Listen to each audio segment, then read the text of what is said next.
Hello ma'am, medicine dispatch ஆச்சுங்களா? Okay, thank you so much ma'am. Hello, appointment book பண்ணுங்களா? ஒரு 5 o'clock போல் book பண்ணிக்கலாங்களா? சரி, ஓகே, தேங்க்யூ. ஹலோ, மெடிசன் முடிஞ்சிச்சுங்களா? எப்படி மெடிசன் எடுத்துகிட்டு இருக்கீங்களா? நல்லா ரிசல்ட் இருக்கா? Okay, thank you so much. Continue பண்ணிகிட்டே இருங்க, உங்களோட ஆதரவு கொடுத்துட்டே இருங்க. தேங்க்யூ. இன்ஃபெர்டிலிட்டி ட்ரீட்மெண்ட்டுக்கு நம்ம ஃப்ரீ கன்சல்டேஷன் தான் சொன்னோம். அப்பாயின்மெண்ட்ஸ் வந்துகிட்டே இருக்குங்க. அதே மாதிரி நம்மளோட ட்ரீட்மெண்ட்டும் பெஸ்ட்டாக கொடுத்துட்டு இருக்கிறதுனால ரிசல்ட்டும் நல்லா பாசிட்டிவாக வந்துட்டுருக்கு. இது எல்லாமே சீரியஸ்லி காட்ஸ் கிரேஸ் தாங்க. ஸோ பேஷண்ட் கோஆப்ரேஷன், அப்போ அவங்க என் மேலே வச்ச நம்பிக்கைக்கு நாங்கள் கொடுக்குற ஒரு சின்ன ஒரு கிஃப்ட்னு சொல்லிக்கலாம். ஸோ அதே மாதிரி பார்த்தீங்கன்னா எல்லோரும் நினச்சிட்டு இருக்காங்க எலக்ட்ரோபதினாலே இன்ஃபெர்டிலிட்டி தான், டாக்டர் மனிஷா கமர்ஸ் இன்ஃபெர்டிலிட்டி மட்டும் தான் ட்ரீட் பண்ணுவாங்க அப்படின்னு சொல்லிட்டு. அப்போல்லாம் இல்லைங்க. நம்ம endocrine disease, skin disease, autoimmune disease, diabetes, blood pressure, heart problems, அப்புறமேலே யூரினரி ட்ராக்ட் இன்ஃபெக்ஷன்ஸ் எல்லாத்துக்குமே நம்ம என்ன பண்ணோம்னா நம்ம ட்ரீட்மெண்ட் பார்க்குறோங்க. ஸோ எந்த ஒரு பிரச்சனையாக இருந்தாலும் நீங்கள் என்ன பண்ணலாம்னா கீழே தெரியக்கூடிய நம்பருக்கு நீங்கள் என்ன பண்ணுங்கன்னா உங்களோட பிரச்சனையை தீர்வுக்காக என்ன பண்ணுங்கன்னா எங்களுக்கு கால் பண்ணுங்கள். அதே மாதிரி இல்லை எங்களுக்கு ஒரு மனசு கஷ்டமாக இருக்குது, நான் இப்போ எனக்கு ஒரு கவுன்சிலிங் வேணும், ஒரு மோட்டிவேஷன் வேணும்னாலும் நீங்கள் என்ன பண்ணலாம்னா சைக்காலஜிக்கல் கவுன்சிலிங் நம்மக்கிட்ட நீங்கள் புக் பண்ணிக்கலாம்.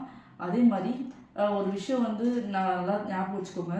நம்ம எல்லாருமே சரி, நம்ம வீட்டில் உள்ள நம்ம அப்பா அம்மா, நம்ம தாத்தா பாட்டி என்ன பண்ணுவாங்கன்னா அவங்களுக்கு ஒரு ஏதாச்சும் உடம்புல ஒரு கோளாறு ஏற்பட்டுச்சுன்னா அதை அதை எடுத்தோடனே வெளில சொல்ல மாட்டாங்க. இது என்ன ஒரு சாதாரண விஷயம் தான், இது இருக்குது, அப்போவே இருக்குது, இது இப்போவே இருந்துச்சு அப்படின்னு சொல்லிட்டு தட்டி கழிப்பாங்க தவிர அது சீரியஸாக எடுக்க மாட்டாங்க. ஸோ வீட்டில் இருக்கிற எல்லா யங்ஸ்டர்ஸும் சரி, எல்லாரும் பெரியவங்க எல்லாருமே கேட்டுக்கோங்க. உங்களுக்கு ஏதாச்சும் ஒரு பிரச்சனை இருக்குது, உடல் ரீதியாகவும் சரி மன ரீதியாகவும் இருந்துச்சுன்னா என்ன பண்ணுங்கன்னா உங்கள் வீட்டில் உள்ளவங்க தெரிவிங்க. அப்புறம் அது வீட்டில் உள்ளவங்கள தீர்க்க முடியலன்னா உங்கள் ஃபேமிலி டாக்டர்ஸ் எங்ககிட்ட தான் வரணும்னு அவசியம் இல்லை. உங்கள் யார் ஃபேவராக இருக்காங்களோ அந்த டாக்டர்ஸ் கிட்ட போய் தயவுசெய்து என்ன பண்ணுங்கன்னா உங்களுக்கு பிரச்சனை சொல்லி அதை சால்வ் அவுட் பண்ணிக்கோங்க.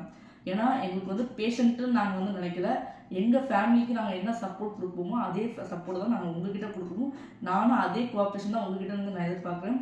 ஸோ சுசி பாலிகிளினிக்கு உங்களோட ஆதரவு நீங்கள் எப்போதும் கொடுப்பீங்கன்னு நம்புகிறோம். அதே மாதிரி எலக்ட்ரோபதிக்கு உங்களோட ஆதரவு கொடுப்பீங்கன்னு எப்போதும் நம்பிட்டு இருக்கேன். So anyways, thank you. Signing off doctor Manisha Kamaraj. So அப்பாயின்மெண்ட்ஸ்க்கு கீழே இருக்கிற நம்பரை நோட் பண்ணிக்கோங்க. நமக்கு மெடிசன் தானும் உங்களுக்கு 1 வீக்குள்ளே வந்துடும். அதே மாதிரி உங்களுக்கு மெடிசன் எடுத்து அந்த டிசீஸ் கம்ப்ளீட்டாக க்யூர் ஆகிற வரைக்கும் உங்களுக்கு ஈவனாக நாங்கள் நோட் பண்ணிட்டு தான் இருப்போம்.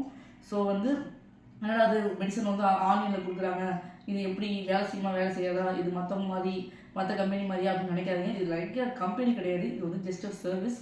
ஸோ ஒரு ஹாலிஸ்டிக் அப்ரோச் மாதிரி. ஸோ என்ன பண்ணுங்கன்னா நம்பிக்கை தைரியமாக நம்ம மெடிசன் எடுங்க. எப்போ டவுட்னாலும் நீங்கள் கேட்கலாம், சரிங்களா? அதுக்காக தான் நாங்கள் இருக்கோம். So anyways, thank you so much. நன்றி.